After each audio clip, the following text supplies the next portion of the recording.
Bhim army ने खूंटा गाड़ रखा है और बहुत सारे नेता आए, दलित रहनुमा कहलाने वाले बहुत सारे नेता आए, मिले, 10 मिनट रुके, फोटो खिंचवाए, चले गए। कहा जाता है कि जब भी शोषितों, दलितों और वंचितों पे आँच आती है तो भीम आर्मी मैदान उसके बाद डीएम साहब के पास फ़ोन करके मैंने एक ही शब्द में बोला कि सर घर इन लोगों का जल चुका है, अब बताइए अगर अभी पानी पड़ जाता है तो कहाँ रहेंगे? अगर अभी भूख लगता है तो इन लोग कैसे बनाएँगे?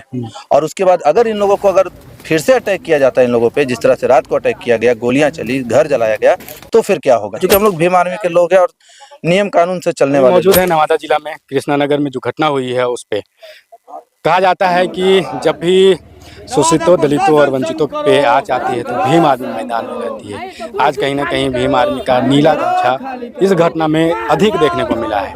और हमारे साथ में है निशांत जी हैं जो नवादा जिला से हैं और प्रदेश उपाध्यक्ष है भीम आर्मी के, और इनसे भी बात होगी, हमारी खास बातचीत होगी।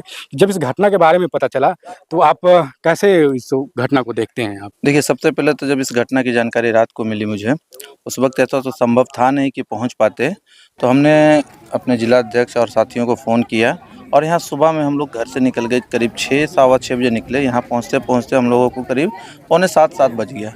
7 बजे से लेकर के अभी तक भीम आर्मी ने खूंटा गाड़ रखा है और बहुत सारे नेता आए, दलित रहनुमा कहलाने वाले बहुत सारे नेता आए, मिले, 10 मिनट रुके, फोटो खिंचवाए, चले गए।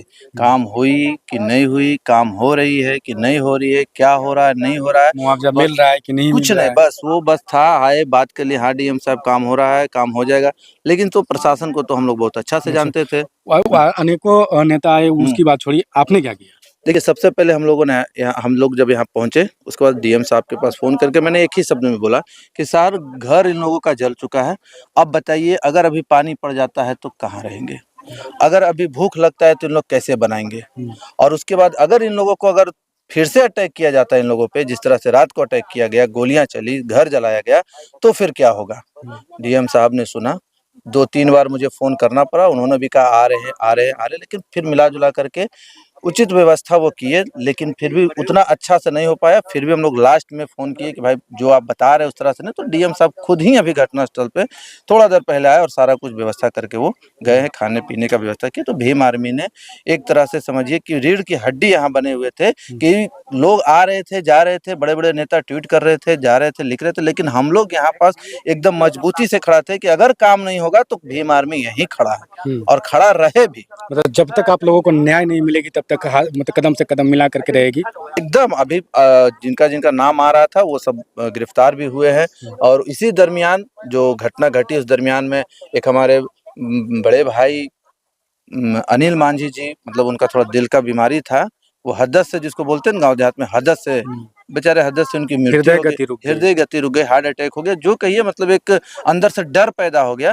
तो उन लोगों का भी उनका बड़े भाई का हम लोग अंतिम संस्कार करने के लिए यहाँ पास आए हैं और जो भी मुआवजा सरकार की तरफ से उनको दिला सकते थे वो डीएम साहब ने खुद दिया, चाहे वो लेबर डिपार्टमेंट हो, श्रम संसाधन हो, जो भी विभाग था वो सारी मतलब ऑन रिकॉर्ड घोषणा डीएम साहब ने किया है। मुआवजा की जितनी भी प्रक्रिया है वो सारा यहाँ पे फुलफिल किया वो है। खुद डीएम साहब और एसडीएम साहब कहे, हम लोग उनको साफ बताए कि हमारे समाज में कोई शिक्षित नहीं है, अब बताइए कि क्या हुआ। तो उन्होंने ऑन रिकॉर्ड घोषणा किया है कि जो भी कागज पत्र, बैंक अकाउंट, ये वो जो भी बनाना पड़े खुलवाना पड़े, वो सारा कुछ हम लोग खुद अपने स्तर से खुलवाएंगे और भविष्य में जो ये जो जिस जमीन का विवाद हो रहा है, हम लोग भीम आर्मी के लोग हैं और नियम कानून से चलने वाले लोग हैं। तो उन्होंने कहा, तो हम लोगों ने उनकी बातों को विश्वास किया। वो बोले कि हम लोग यहाँ से लेके जाएंगे और आधार सेंटर पर अंगूठा लगवा करके और इनका जो आधार कार्ड निकलवा करके और वो जो प्रक्रिया होता है उस प्रक्रिया के तहत इन लोगों को दिलवा देंगे।